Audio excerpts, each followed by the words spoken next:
He preferred the exit, he stirred up a hornet's nest. I have come to the conclusion that the European Union is incapable of meaningful reform. There were no tears in Downing Street. Let's be honest, everybody knows that your position is changing week by week, and now you've got the cheek. Increasing numbers of people in the Labour Party at the conference this week are talking about a second referendum. So no second referendum. Crystal clear. Second referendum. Has everybody heard that?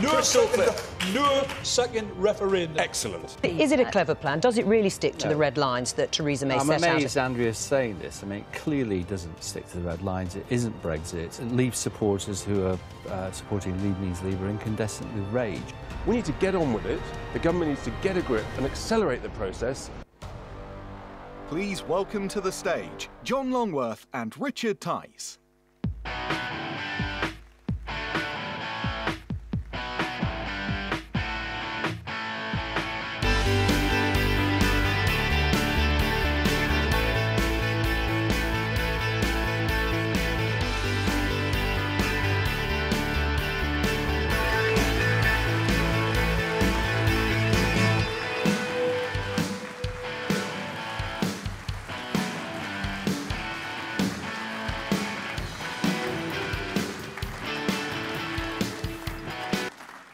Hello, Bournemouth.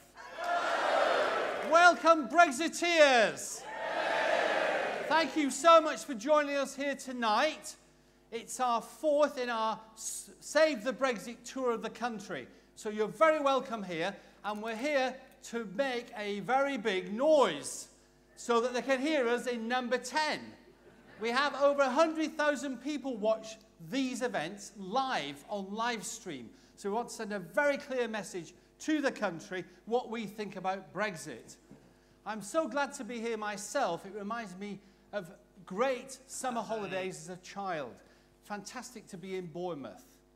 You know, I started my Brexit journey 40 years ago. I've always had, for my sins, connections with Brussels. Throughout my career, with its many twists and turns, however senior the role was that I held, I always was given the job of liaising with Brussels. So I always knew what they were up to. I know what game they were playing, and that's why in 2016 I chose to vote to leave the European Union. In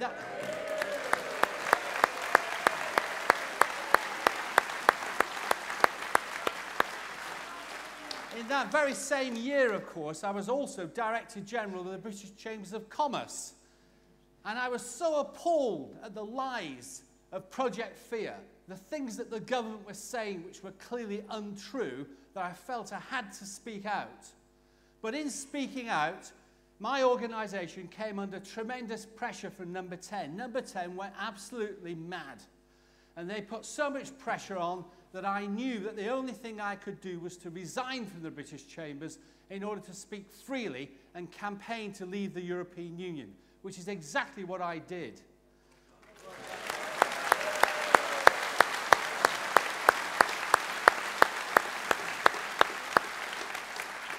And you know, on that ballot paper in 2016, there was absolutely no doubt that it did not say you've got a choice between remaining in the European Union or you can have a fudge deal, which keeps us partially in or wholly in. There was no doubt on that ballot paper that it didn't say you've got a choice between leaving the European Union, and what the alternative is that we'll actually tell you a lie. The fact of the matter is, it said simply, you can leave the European Union, just leave, or you can remain. And people up and down the country tell me all the time, why haven't we just left? That's what we voted for.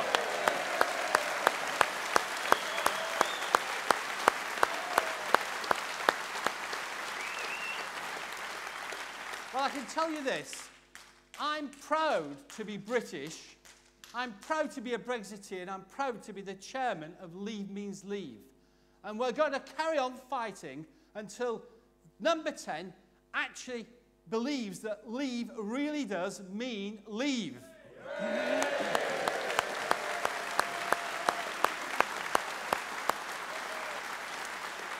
We've got some fantastic speakers for you tonight.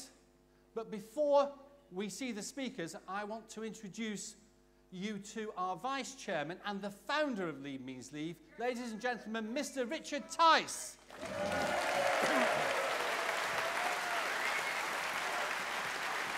Thank you, John.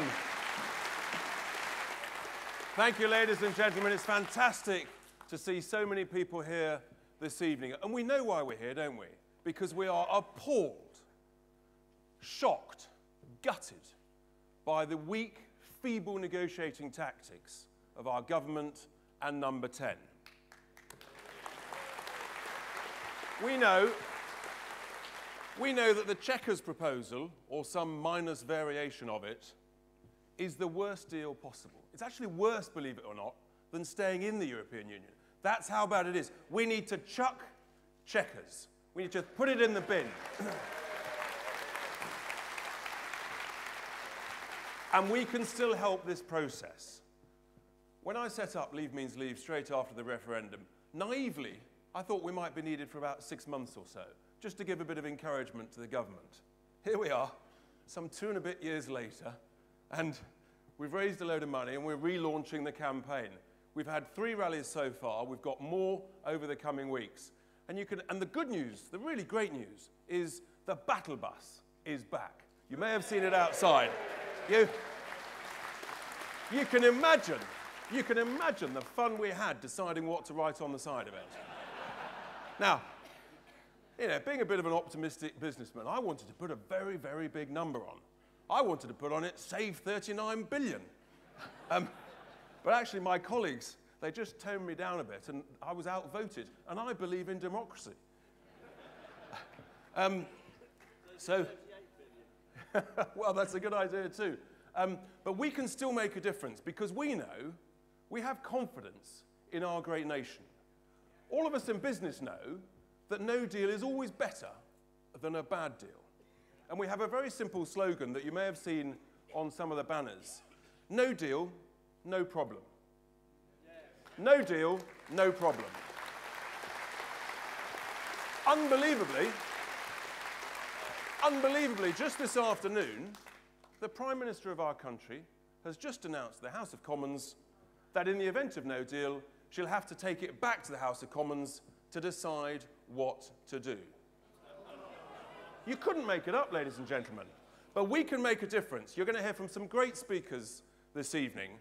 We can make a difference. We can write to our MPs. We can turn up at their constituency surgeries. And we can tell them to chuck Chequers, believe in Britain, no deal, no problem.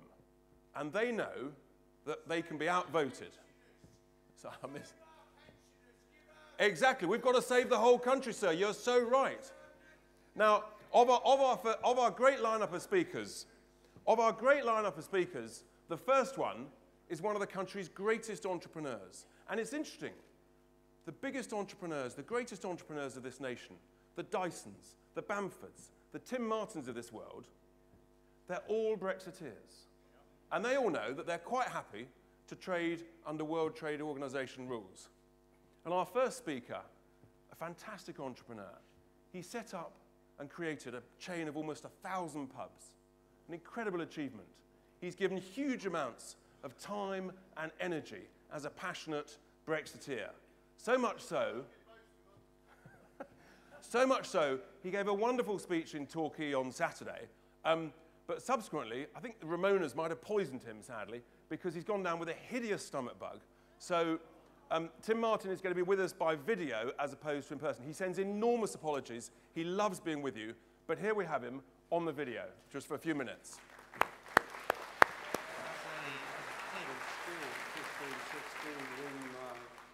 History books, I thought, well, it's obvious, isn't it?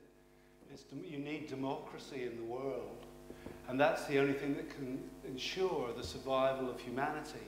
Unfortunately, a lot of intellectual people, and this is at our highest universities and in the highest echelons of the land, don't quite believe that. Their instinct is it's better if things were run by people like us. And they've... So they've transferred gradually over the years a lot more and more power to Brussels, which is not democratic. It's got 5 unelected presidents. It's got a court which isn't subject to national parliamentary control, which isn't democratic. MEPs can't even initiate legislation. I'm afraid to say it's really a mock parliament.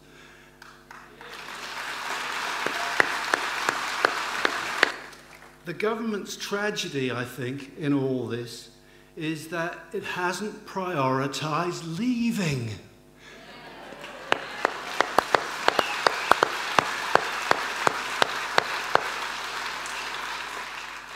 What it's done is prioritised a deal, and that, of course, as any people, you don't have to be Warren Buffett or work for Goldman Sachs to know if you say, I must have a deal, that's my main priority, what's going to happen? Richard used the word, and shafted comes into mind. We don't need a deal, and the reason is that most people don't know it because it's invisible, but when you go into the shops, you're paying tariffs on 12,651 goods, including rice. Are the rice growers of the UK going to worry if we abolish those tariffs? Coffee, I haven't yet seen those on any Devon or Cornwall farms. Oranges, New Zealand Sauvignon Blanc, how sacrilegious is this? When you go to your fridge and have a glass in the evening, 4 or 5p is collected by the British taxman and sent to Brussels. And this is where the unscrupulous Remainers are trying to frighten the public. This is the core of Project Fear. What they're trying to say is food prices will go up if we leave the EU. You'll read that again and again. It's in the head of which the Consumer Association said that yesterday, reported in the Daily Mail, which used to be for us, but shockingly no longer is. What actually happens is we can abolish those tariffs, prices in the shops will go down, you will be better off and the public will be better off, but very unusually, the government won't lose any income. One of the things that's being said is we're going to have chaos at the borders and 50% of our trade's with the EU.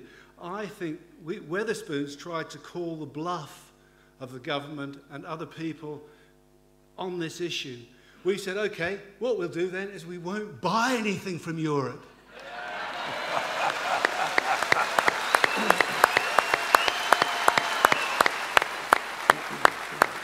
So we've switched from Courvoisier brandy to the number 2 in America, which is a very good brandy. It sells more than Courvoisier in America. That's good enough for me. I spoke to one of our customers in Birmingham the other day who happened to order it when I was standing beside him. And I said, do you like this E&J brandy as much as Courvoisier? He said, well, I think it tastes the same, but I like it a lot better because I can pronounce E&J. But there's massive opportunities out there. So the number 3 spirit in pubs in the UK now is one called Jägermeister. And again, I don't want to be horrid to our German suppliers who've been good suppliers, but we've switched from Jägermeister in the rolling Bavarian hills to Striker from Chorley in Lancashire. Someone said to me the other day, you know, are you going to lose? And there's no way of losing, because this is a quest for self-determination. People want control of their destiny, and they're going to do it. Thank you very much indeed. He's absolutely fantastic, Tim. He's such a passionate Brexiteer, and he knows what we can do. He knows that we can buy great products from the United Kingdom or from the rest of the world outside the European Union. He's a real believer. For our next speaker, ladies and gentlemen, is from the DUP, who of course have a vital role to play in the current parliamentary process. He's been a Member of Parliament since 2005 for East Antrim. He's a fantastic, passionate Brexiteer, hugely, hugely influential. He's the spokesman for Brexit, for the DUP, and they really have a vital, vital role to play in the coming weeks. He's been hugely energetic. He's a man of great principle. He's a proper, no-nonsense politician. Before we welcome Sammy Wilson to the stage, let's just look at a video of him in action. Can the Secretary of State give us an assurance that all parts of the United Kingdom will leave the EU on an equal basis? We will be leaving the single market. We will be leaving the customs union. That is, of course, what people voted for. And indeed, Mr. Speaker, it would be detrimental to the union if we had a situation where Scotland or Wales or Northern Ireland had the right to say to the people of the whole of the United Kingdom, we don't care how you voted. Don't take any dictation from the EU. Stand up to them, dig your feet in, and they will give in.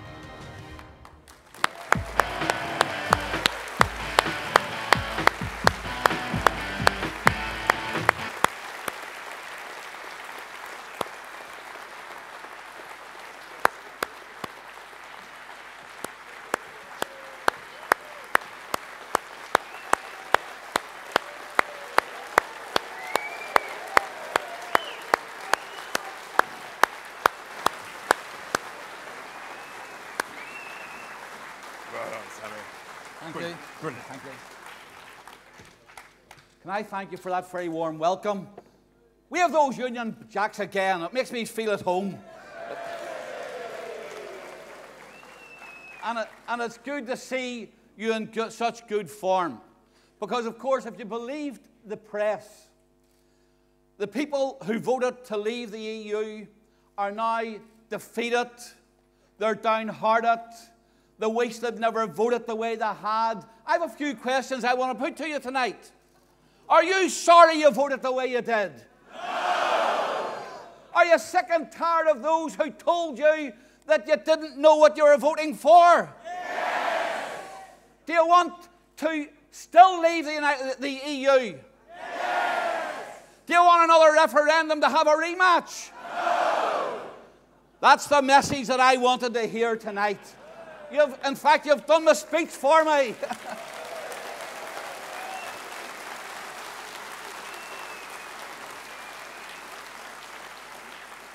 Because you see, from the minute that the referendum result was issued and was known, there were those who have benefited from EU patronage, who have been able to use EU lobbying for competitive advantage, for those who were able to get grants from the EU, albeit it was our own money back. They have been plotting and planning to overturn the referendum. They talk about being Democrats, but they don't care about democracy. Because, of course, the EU is not a democratic institution, so why would you expect those who support it to be democratic?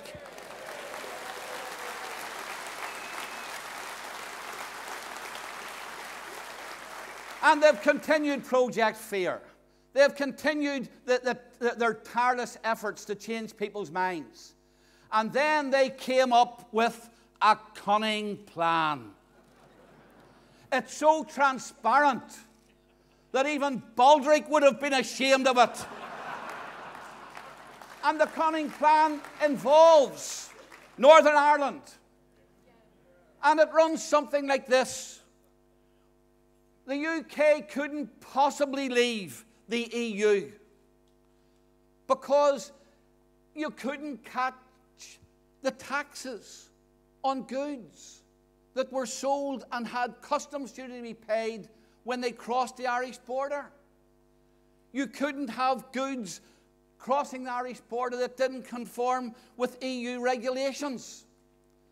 And anyhow, if you did that, and if you tried to put the arrangements in place, you'd be back to war in Northern Ireland. You would be against the Belfast Agreement.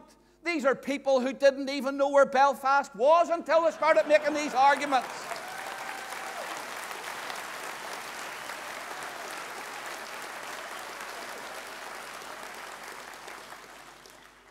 We have a saying in Northern Ireland and in the Republic of Ireland that if you're going to tell a tall story, you've kissed the Blarney Stone. Well, I can tell you, Barnier and Leo Varadkar didn't just kiss the Blarney Stone, they made love to it when they made up with this one.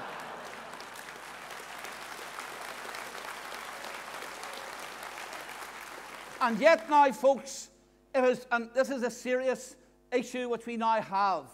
This is being used by the Prime Minister of the United Kingdom to either keep the whole of the United Kingdom under the bondage of Brussels, or else to break up the United Kingdom by cutting Northern Ireland adrift.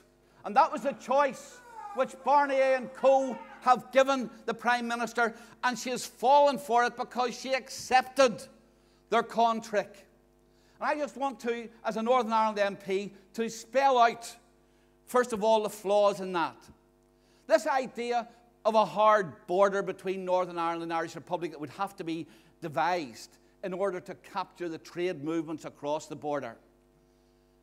Who's going to put this hard border up? The government in London says they won't. The government in Dublin says they won't. And anyhow, if they had any knowledge of our past, they would know 50,000 troops, watchtowers, roads blowing up, electronic listening, constant patrolling couldn't close the border. They still brought guns across it, they still smuggled fuel across it, and they still smuggled cattle across it.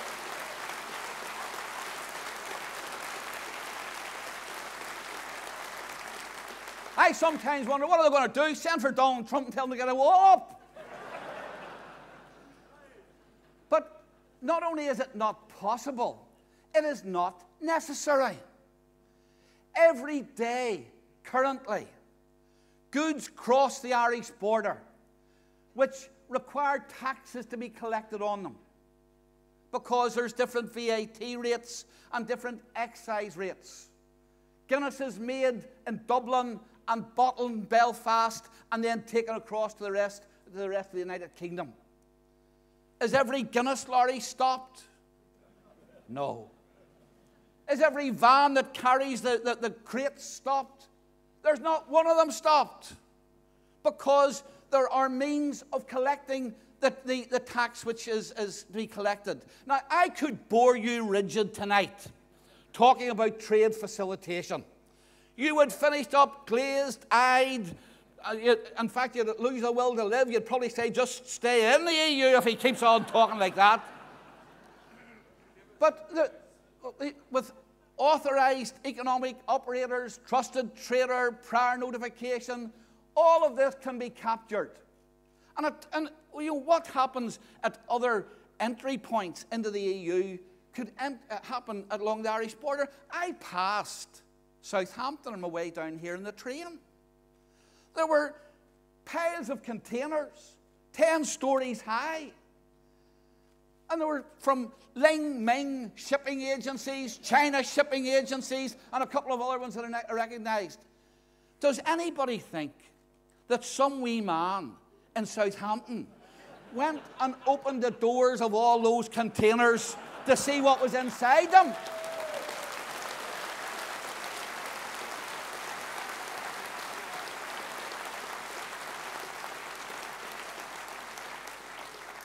Less than 1% of the trade from the outside world that comes into the EU is actually checked.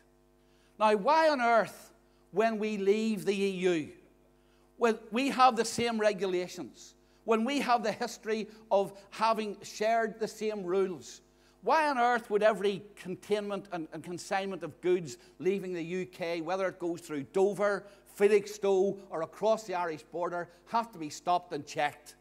It's a con trick, and the sooner we see through it, the better.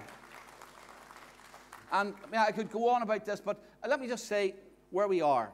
And we don't wish to be in the eye of the storm. And I'll tell you something, this is not about macho politics either. Somebody from Channel 4 put it to me tonight that this was a game of who blinks first. Can I tell you, folks, the issues here are far too serious for this to be trivialized as a game of who can be most macho, who will blink first. This is about the future integrity of this country. The flag which was being waved here tonight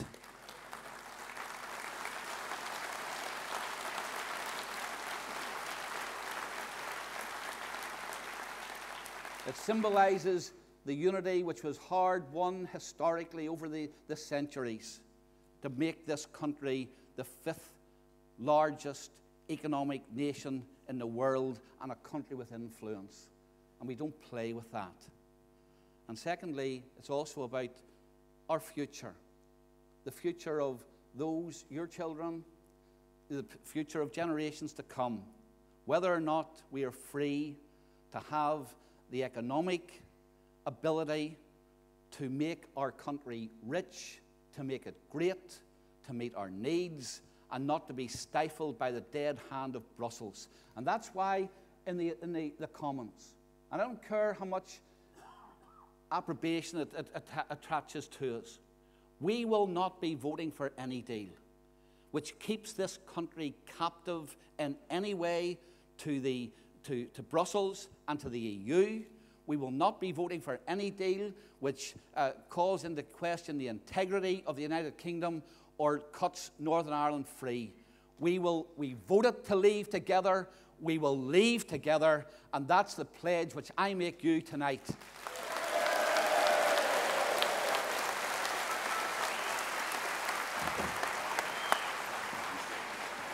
Got myself there.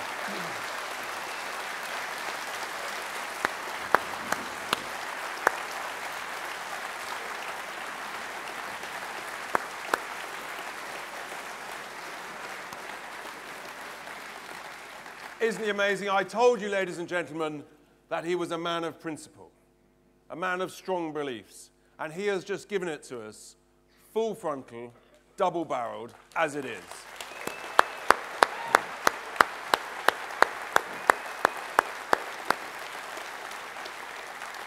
For our next speaker will be known to many of you because he's been the Member of Parliament for Bournemouth West since 2010.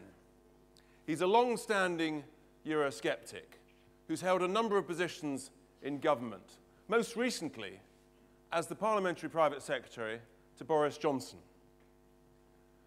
And when Boris resigned, Conor also resigned so that he could speak out. Again, a politician of beliefs, of passion, and of strong views.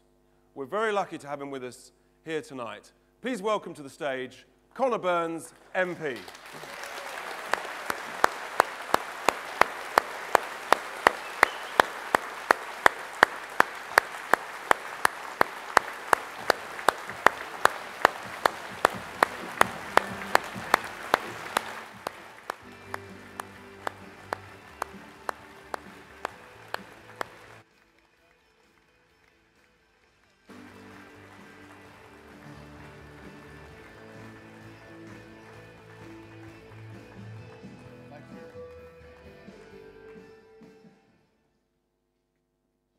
Friends, good evening. It is a great pleasure to see so many of you here in this hall in my Bournemouth West constituency.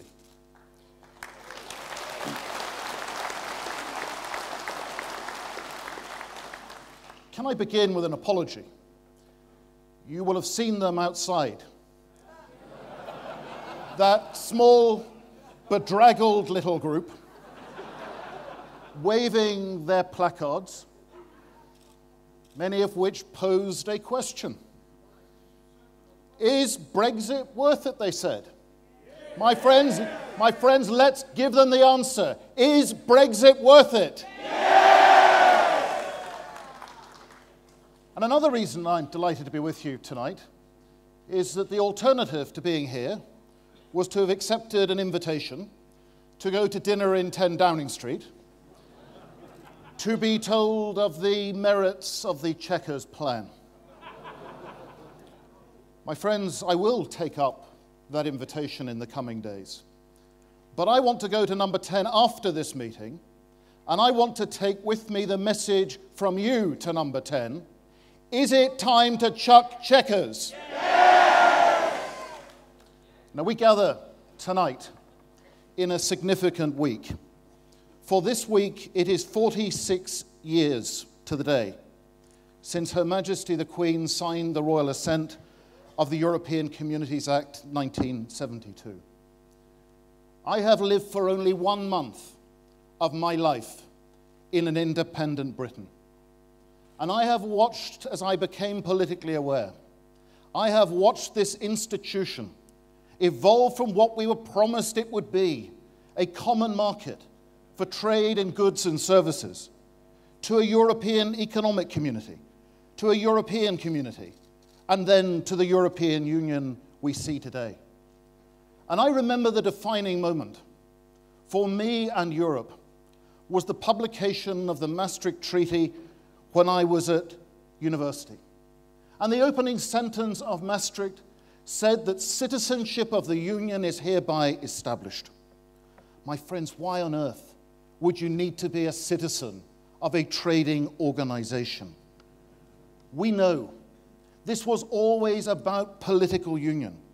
We have watched this institution evolve to having its own flag, its anthem, a currency, a parliament, and embassies around the world, and now it aspires to have an army. This institution is incompatible with the character of Britain.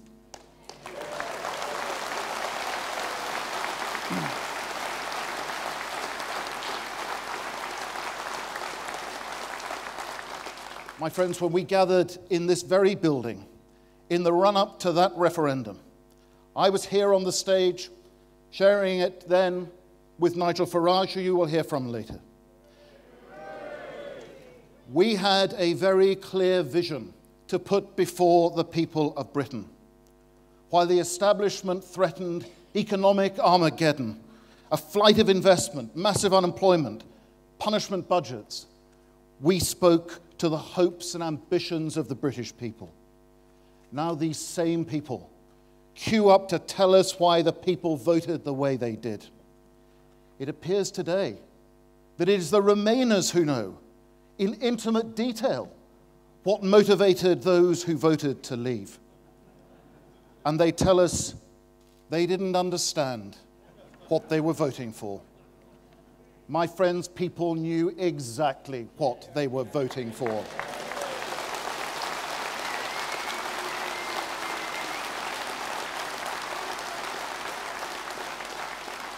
They were voting in those 3 crucial words: to take back control.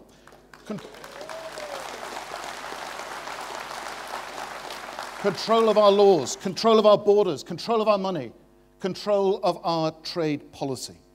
In short, they voted for Britain to become an independent, self-governing country again. The vote was, above all else, a massive vote of confidence in the British people, by the British people, and in the United Kingdom.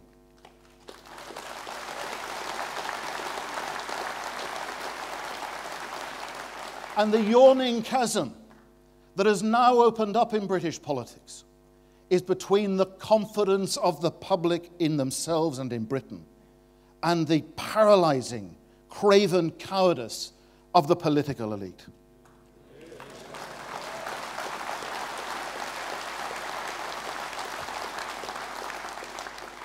Which leads me naturally to that grubby little compromise called Chequers.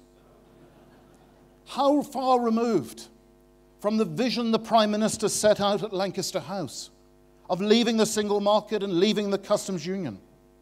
Month after month, I wrote to concerned constituents who asked me if we really believed it, if the Prime Minister really believed it, if Parliament would really deliver it.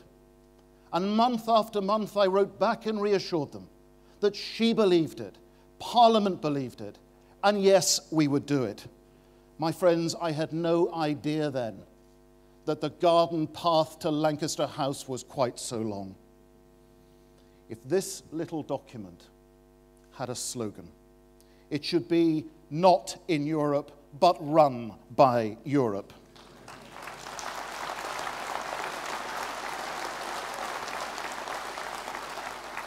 It doesn't look like Brexit, it doesn't sound like Brexit, and for a simple reason. It isn't Brexit. My friends, it is time to chuck it. The EU tell us they want to do a Canada plus trade deal. Let's embrace it. Chequers or no deal is a form of blackmail, and it simply isn't on.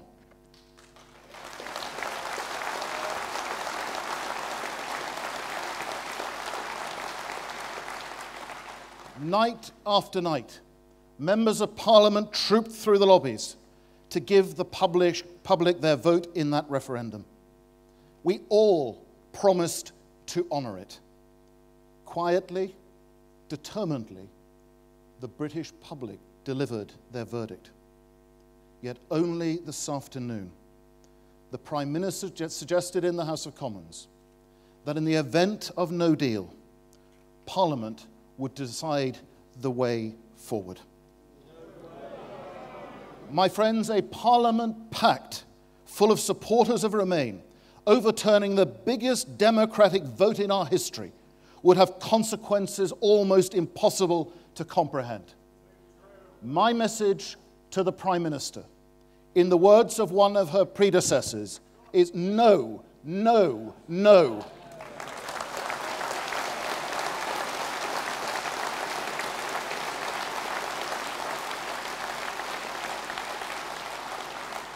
The choice put to us on that ballot paper in 2016 could not have been clearer.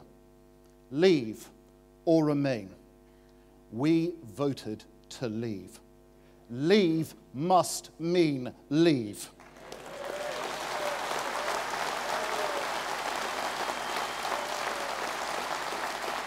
My friends, let the message ring out loud and clear from this hall tonight.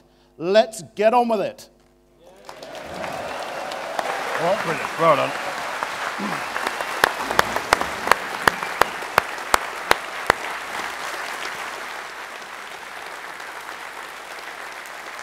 Conor Burns, ladies and gentlemen, and we all know he definitely made the right choice this evening, coming here rather than enjoying something in number 10.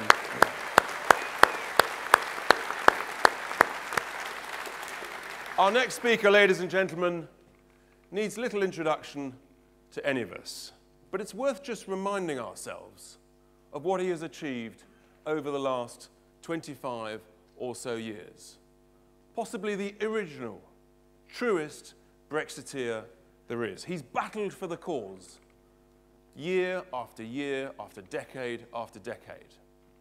Slowly but surely, he has changed the course of British political history.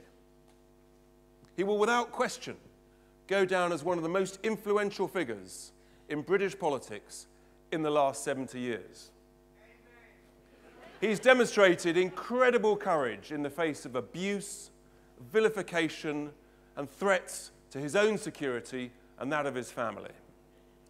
He's also encapsulated that courage when, unfortunately, he was in a hideous plane crash when he was battling away on an election day a number of years ago. It would have killed many people, but not our good friend. He dragged himself out of the plane, wiped away the blood from his head, from his eyes, dusted himself down, put his hand into his pocket, reached out a pack of cigarettes and lit a fag.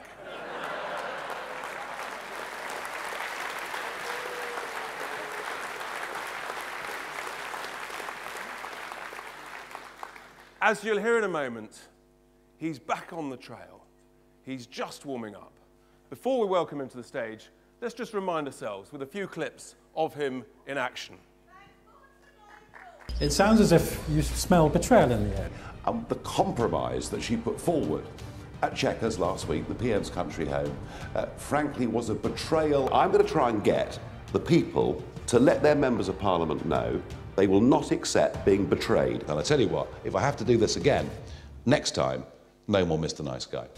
We had a referendum. We voted for something. Our politicians should deliver this. We have made our minds up in the greatest democratic exercise in the history of this country. I trust the voice of the people more than the politicians. Please welcome to the stage Nigel Farage.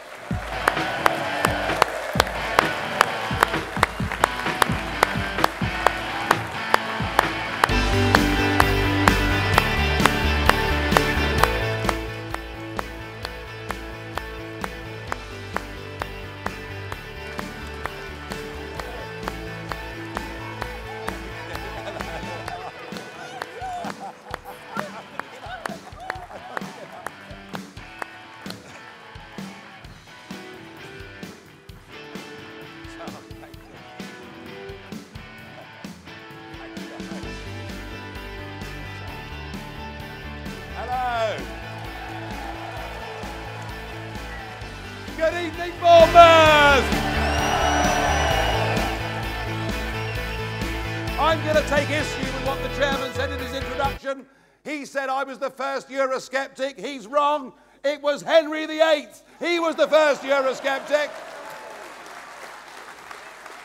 You know, I'd like to say that it's a pleasure to be back on the platform with Sammy and with Conor, because we stood together and fought with each other in that historic referendum back in 2016. But the truth of it is, they thought they'd seen the last of me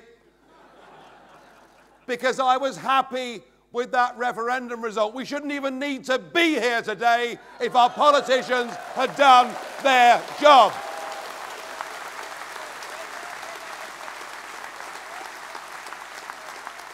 You know, my day started off today. I got off the battle bus in Christchurch and I went round Christchurch Market and I visited stallholders. I met some members of the public and then it all went wrong. We found a pub. But I reminded myself that the first time I'd gone round Christchurch Market with leaflets was in the spring of 1994. I've spent nearly 25 years of my life fighting and battling to get this country out.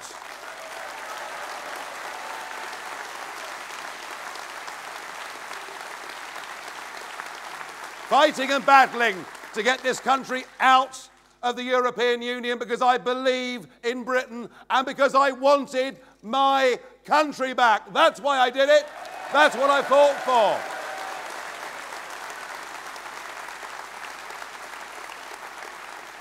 And what a day the 23rd of June 2016 was. A day when, despite everything, despite global leaders lining up to tell us not to make this terrible mistake.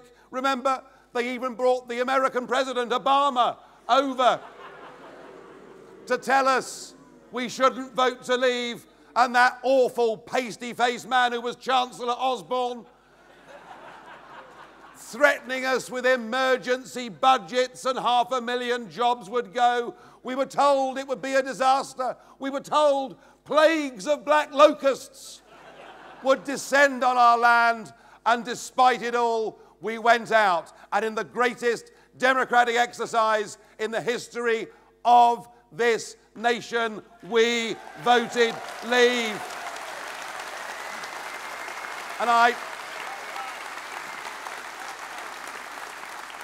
And I can't help thinking that it needs to become a national bank holiday known as Independence Day. That'd make sense.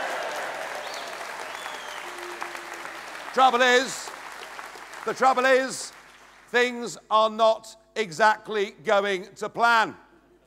We have had a concerted, non-stop attempt by big banks, big business, and big politics, and they have campaigned literally every single day since that referendum to dilute it, to delay it, even to stop it. Every day we see Nick Clegg popping up. Tony Blair popping up.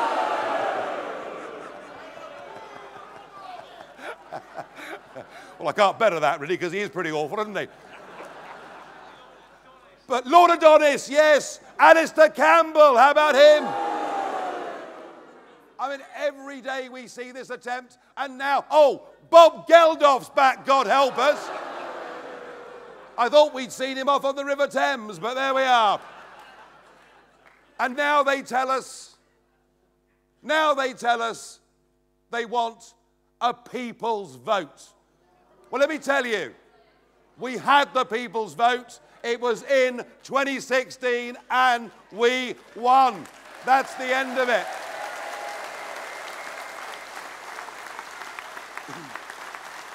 And the mood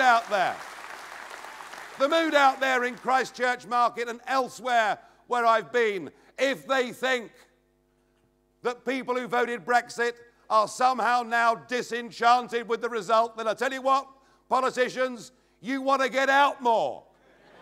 You want to go and meet real people, ordinary folk, where they live. We believe in Brexit. In fact, I think, because of the sheer arrogance and bullying of Barnier and Juncker and all of them, I think we believe in leaving the European Union even more today than we did back then.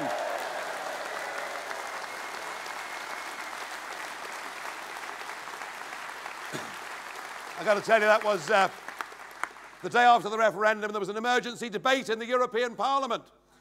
So I thought, well, I best show up, you know.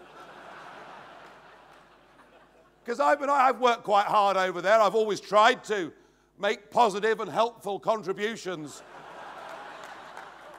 to their debates. And I turned up and I walked into the well of the Parliament, and there were about 100 cameras there. And there waiting for me was European Commission President Jean-Claude Juncker. And he came up and he put an arm round me and he said, "Bastard."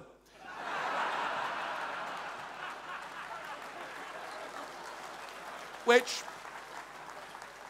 is probably why I did say to them on that morning, when I came here 17 years ago, I said to you I would lead a campaign to take the United Kingdom out of the European Union. And you laughed at me. Well, I said, you're not laughing now, are you?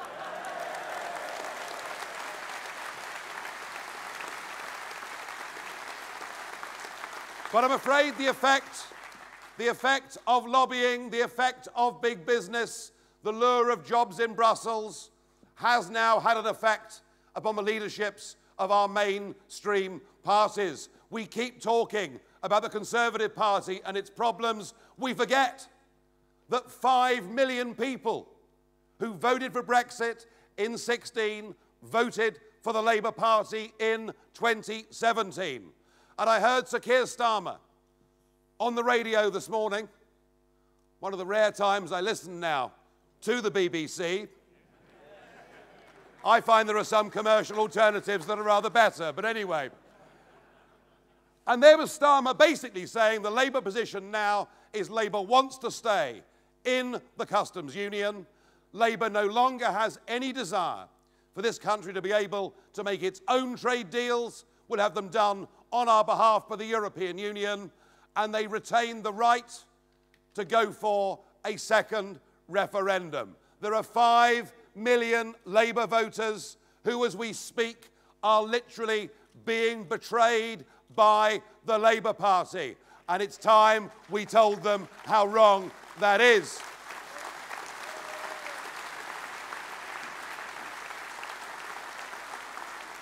And as for our Prime Minister, well, I completely understand, Conor, why you resigned and why David Davis resigned, and I do understand why, for a brief period, people believed in her. Because she gave this big speech at Lancaster House. Even I thought, crikey, you know, we really have changed things. We really are going to win.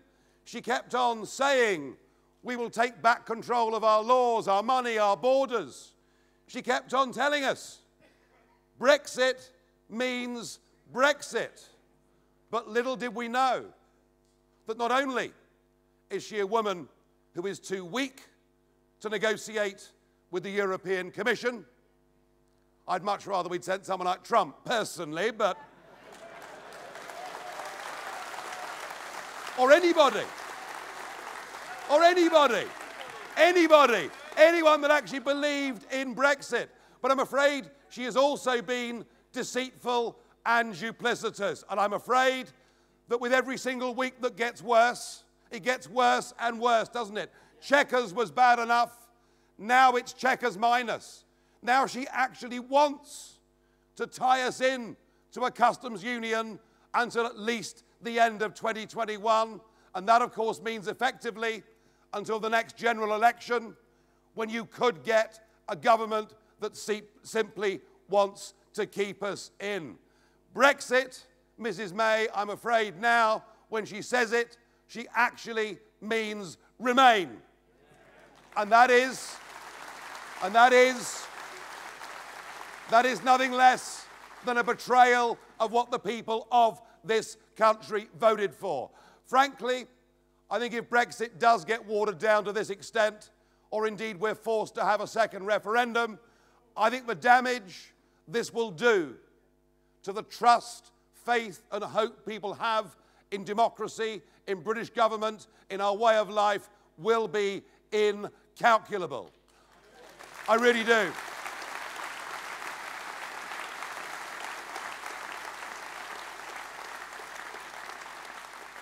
So I stood aside for about 18 months, wondering whether I should get back involved again.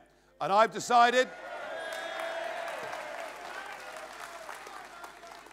as I said in that video earlier, if I've got to do this again, then this time it's no more Mr. Nice Guy, okay?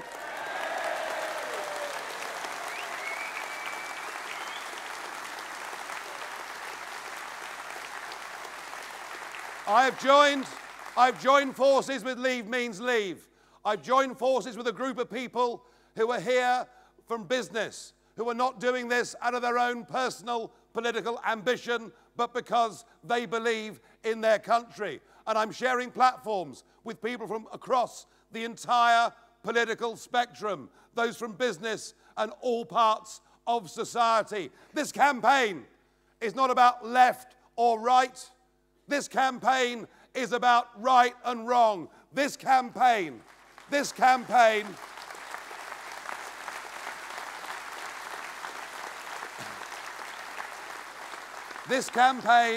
the most important campaign that has ever been fought in British history. This is not even about debating the merits of the issues. It's not even about discussing why we should have control of our borders, why we shouldn't give away vast sums of money, why we should be free to open up to the rest of the world, including particularly our own friends in the Commonwealth. All of those arguments have been had and been won. No, this campaign is about something more fundamental. This campaign is a matter of trust. This campaign is about Brexit being delivered.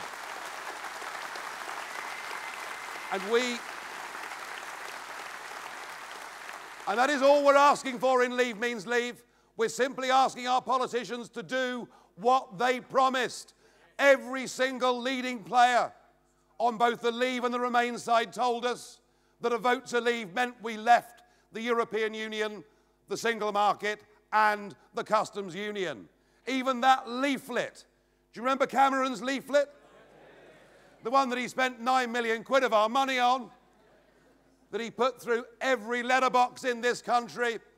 And boy, how I enjoyed posting mine back through the letterbox of number 10. But that leaflet couldn't have been clearer. That leaflet said, however you vote, we will implement the result. We have been given a promise by our political class, and they are in the course right now of breaking it, and it's time for us to stand up and fight again. On your chairs. On your chairs, you will see the names, addresses, phone numbers and emails of all the members of Parliament for Dorset. Now, there are some rather good members of Parliament for Dorset, just as there are some good members of Parliament from the county of Antrim. But I'll tell you something, even those men and women who we know have got the courage within them to stand up and resist the pressure of the whips and everything else, even those MPs need to hear from you, because those MPs are going to need your support whilst they're put under massive pressure. But I'm more interested in those members of Parliament in Dorset, a county which, of course, did sensibly, being the beautiful place that it is, vote resolutely leave.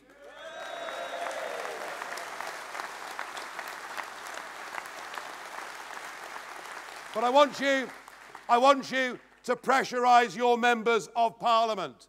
I don't want you writing them letters. Go and visit them at their surgeries. Queue round the block. Meet them face to face. Make them feel the heat. Make them understand that to sign us up to support being part of a customs union, being a vassal state that has its laws made somewhere else is unacceptable, and that if they do this, you will never give them your vote again. Make them feel the heat.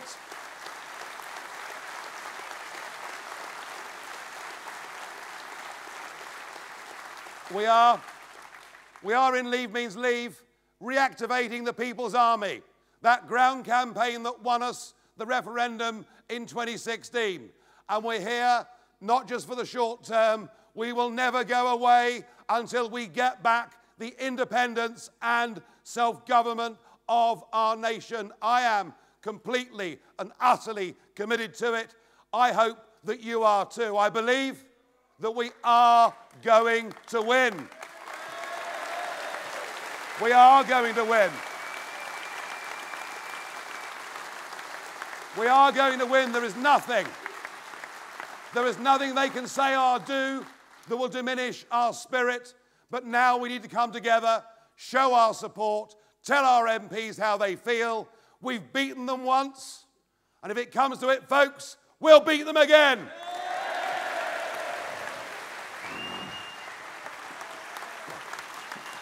Does the air conditioning work in any of these buildings?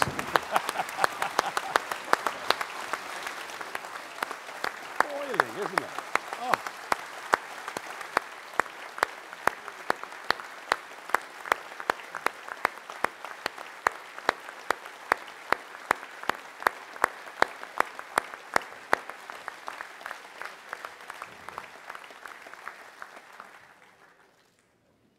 I did say to you, ladies and gentlemen, that he was back, and he has just absolutely proved it. He's just warming up, really. I tell you what, open the doors, would you? I'm very warm. And if we can get some air in here, that would be great. Can we open some doors there, get a bit of air in here? Just before we move on to our final speaker, let's just remind ourselves, those who want a second referendum, they call it a people's vote. It's not a people's vote, it's a loser's vote. Now, Leave Means Leave is a campaign, it's cross-party, it's no party. And our final speaker is an amazing member of the Labour Party. He's faced, again, hideous pressure and abuse. During the referendum campaign, he campaigned tirelessly, day after day, speaking up and down the country. He's not only brave, he's an amazing speaker. We're very lucky to have him. He's a councillor from Ashford in Kent. Before we welcome him to the stage, let's just look at Brendan in action on the video.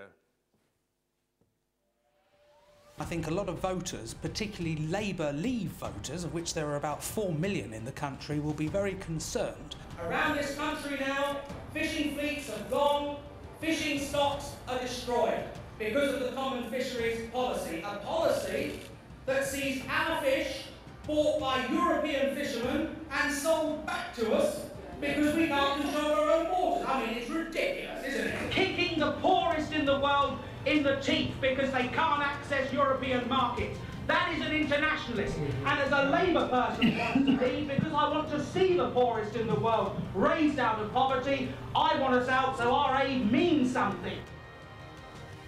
Please welcome to the stage, Brendan Chilton. We've got a couple of doors there.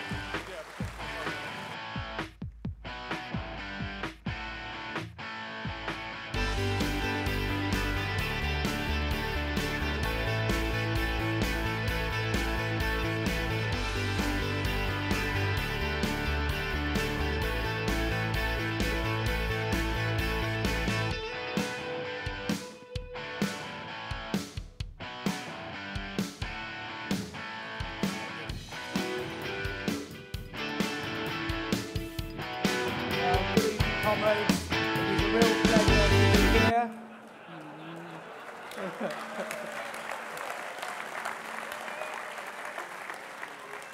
Can I begin by thanking the chairman and the fellow panellists and all of you for your commitment to this cause and to show number 10 and those cowards in Parliament that we're not going away, we're here till the end, and we are leaving the European Union.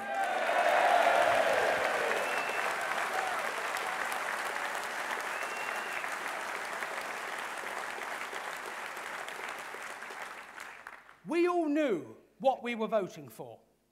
Leaving the European Union meant leaving the political institutions. It meant ending the jurisdiction of the European courts. It meant leaving the single market, and it meant leaving the customs union. It also meant control of our borders. Very simple, very clear. We gave Parliament and the government a set of instructions. For God's sake, get on with it and deliver what we voted for.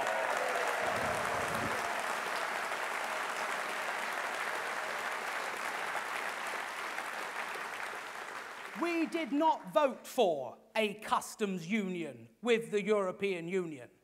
Why has the Prime Minister created a Department for Trade when she's essentially shutting it down by keeping us in a union which will prohibit us from making our own trade deals? She might as well sack Liam Fox now. What's the point in it? Better still, why doesn't he and all the other Brexiteers serve her a notice, resign and bring down this sham of a government?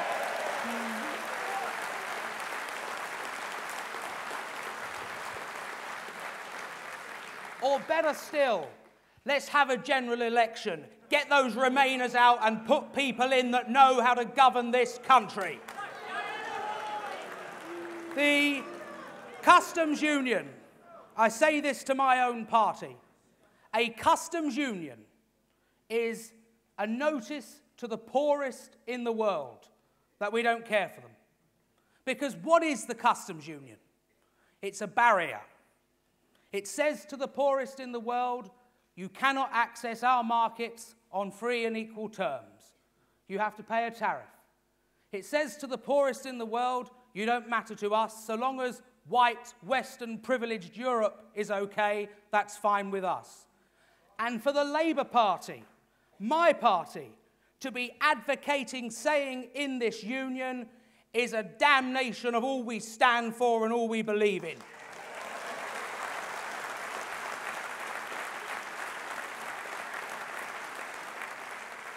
Because what we are saying is in all things, we want to give exclusivity to Europe. A job is better given to a German over a Sri Lankan. Trade is better with Poland than it is with South Africa. Rights matter more in France than they do in Guyana. No. We're an internationalist party, we're an internationalist nation, we're a democracy. The world matters to us, not just Europe.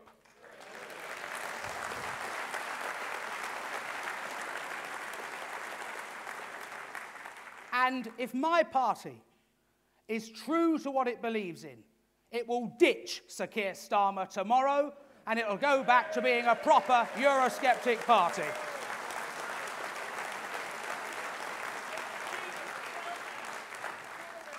Because he's very comfortable in Islington, very well-paid individual. Get out there into the towns of England that have suffered because of uncontrolled migration that has depreciated wages. Get out there into the country. Get out there into the country where our fishing fleets have collapsed because they can't compete with the common fisheries policy. Look at our public services, decimated because we're sending billions to Brussels every year. Why don't we invest and buy in Britain? Forget Brussels, we don't need them. If we have confidence in this country and in our people, we can do anything.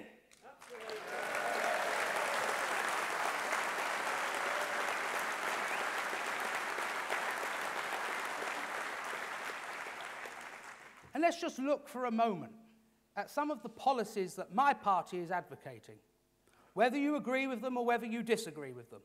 If you are elected into the high office of Prime Minister and the government of this country, you should have the right to implement your policies and then be judged at the ballot box afterwards. Half of the Labour manifesto of 2017 would be illegal if we stay in the single market and the customs union. You cannot use the power of the state to inject into industry and sectors of the economy to prop them up, to preserve and to generate jobs. You cannot bring the utilities and the railways back into public ownership because the single market requires competition at the heart of its membership. And you cannot have a fair and free immigration system open to the world. You have to give exclusivity to Europe.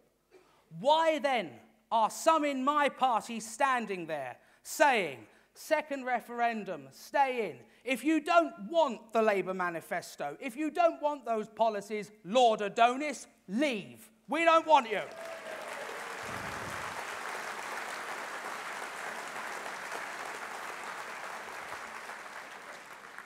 %70 of Labour constituencies in this country voted to leave the European Union. And up to 5 million Labour voters supported leave. Sir Keir Starmer's continued place as Shadow Brexit Secretary places their support in peril. Jeremy should sack him today. And I would ask all of you today, as well as writing to your local MPs, write to Jeremy. Tell him, don't betray this country. Ignore the Remainers. Hold the government to account, but support Brexit and face tomorrow together as one country.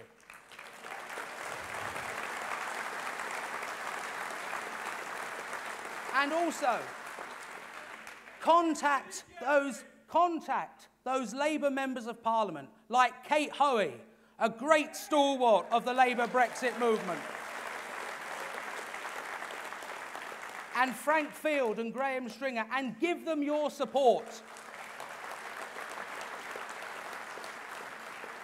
Because there are many fronts in this Brexit campaign, but one of the most difficult and most challenging is winning the argument in the Labour and trade union movement. And that gallant band of small MPs who've supported Brexit all along, and others, such as Caroline Flint, who've come over, need our support. They are on the front line against the Remain infiltration of my party, and I ask you all, give them your solidarity, give them your support, and tell them you're with them in delivering Brexit for this country.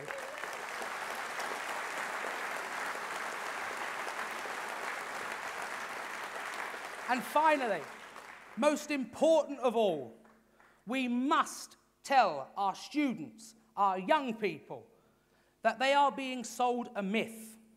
They're being told, if we don't have a second referendum, if we stay in the European Union, if we don't stay, your right to travel will go. You won't be able to study. You won't be able to get a job. You'll have to pay roaming charges. They're being lied to by a corrupt and very well-funded Remain campaign. Tell your children, tell your grandchildren, the world is their oyster. They should be applying for jobs in Washington, to study in Hong Kong, to travel the world, and not be just concerned with a small group of nations in the European Union. That's something we must all do.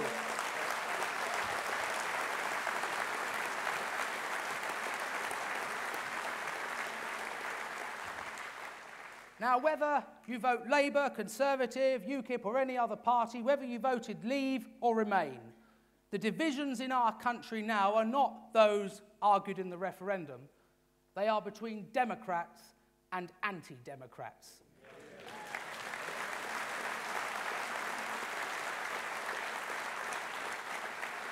And it is our job as the Democrats to protect our democracy, to support our politicians fighting in the Commons, to speak to our neighbours, to speak to our friends and tell them what is true.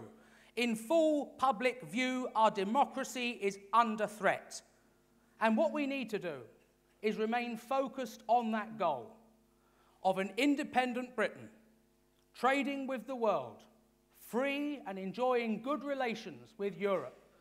And we have to fight on till the very end, so our country once again can stand tall in the councils of the world, in solidarity with all other peoples and all other nations.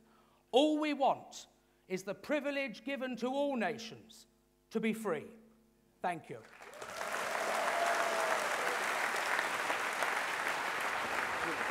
Cheers, Richard. We're going to do a bit of Q&A.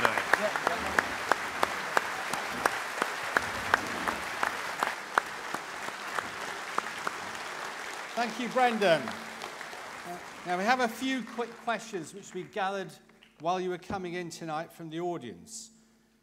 So here goes. John from Guildford has asked a question which I'm going to put to Nigel. Why does the Prime Minister want Parliament to approve a no deal? They're all Remainers. Well, I thought it was very clear that if there was no deal, we would just leave. That was the people understood that was the position. Now, I always thought that Parliament would try and battle to stop that happening. What we learned today is that the Prime Minister has invited them to do so. There is absolutely no prospect under Theresa May of us leaving on WTO terms. She will fight tooth and nail to stop it happening. In fact, I wouldn't even be surprised if we couldn't find some arrangement, though I guess we will. I wouldn't even be surprised if this Prime Minister didn't finish up backing a second referendum. We've got the wrong leader. We've got the wrong leader. You know, she's asked again and again.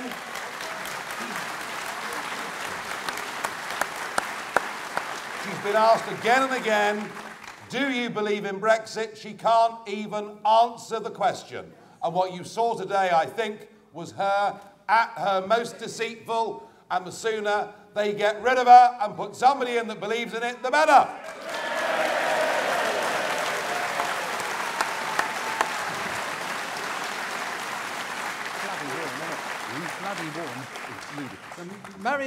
Marion from Portsmouth wanted to ask Sammy a question. Will the DUP support the UK in not being tied to the customs union? Yes, and I think that I've made that quite clear, that as far as we're concerned, there were two things that we wanted to see. First of all, that Northern Ireland would not be hived off in response to the demands from Barnier and from the Irish government. And secondly, that the vote which the people of the United Kingdom made collectively, that we should leave the EU, and if you stay in the customs union, you haven't left the EU, that should be honoured, and that we would work in Parliament, ally ourselves with those who wish to achieve that objective and seek to see it through.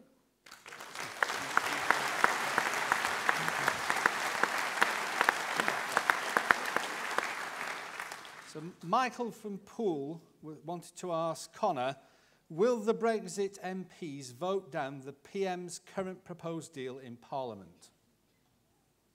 The answer to that is very straightforward. Directly, yes, we will.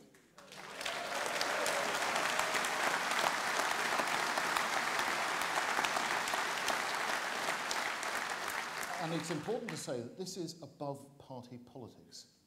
This goes to the very core of who we are as a democratic people. And that's why we're all here making common cause. I was in Parliament when we were arguing for the referendum. Nigel was outside Parliament putting very effective pressure on those of us inside Parliament, including David Cameron, to deliver that referendum.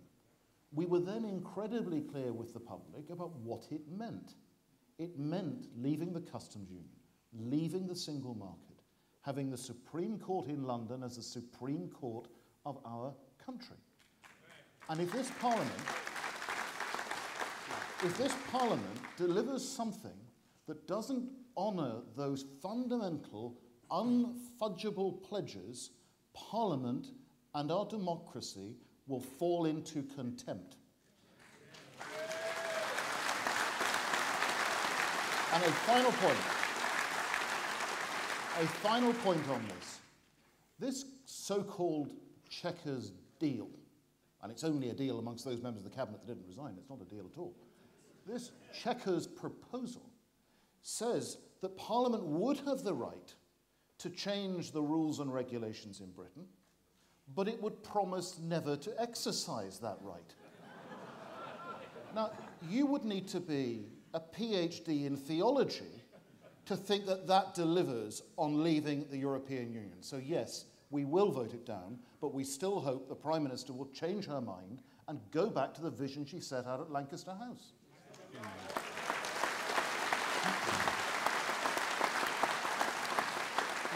Finally, a question for Brendan, a very quick question.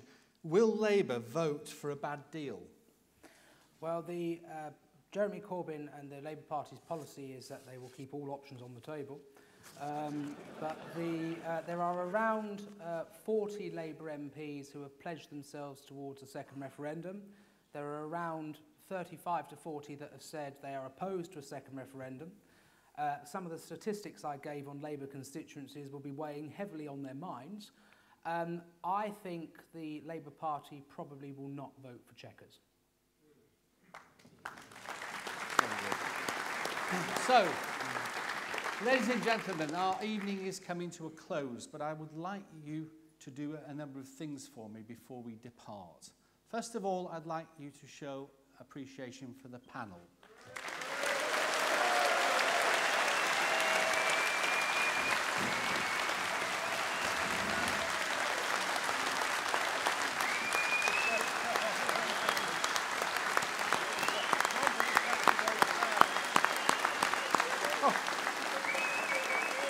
Nigel. For the panel.